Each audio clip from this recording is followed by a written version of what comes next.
Hi everyone, welcome back to Crazy Gamer. Today in this video, I'm back with another EA Games tutorial and we are learning how to add a game to wishlist on EA application. So the process is quite easy, so let's jump in. First things first, open your EA application on your PC or laptops and log into your account like you normally do. After you're logged into the home page of EA, go ahead and click on any games from the menu. You can also search for a specific game at the top of the screen using the search bar.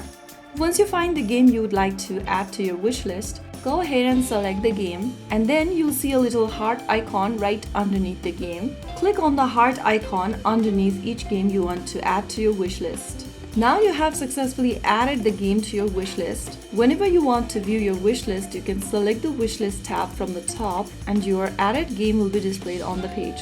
You need to use wishlist in order to get notifications when the game goes on sale. This will keep track of games you want to buy later. So that's how it's super easily done. If you found the video helpful, don't forget to like, share and subscribe to our channel. I will be back again in the next video. Stay tuned till then.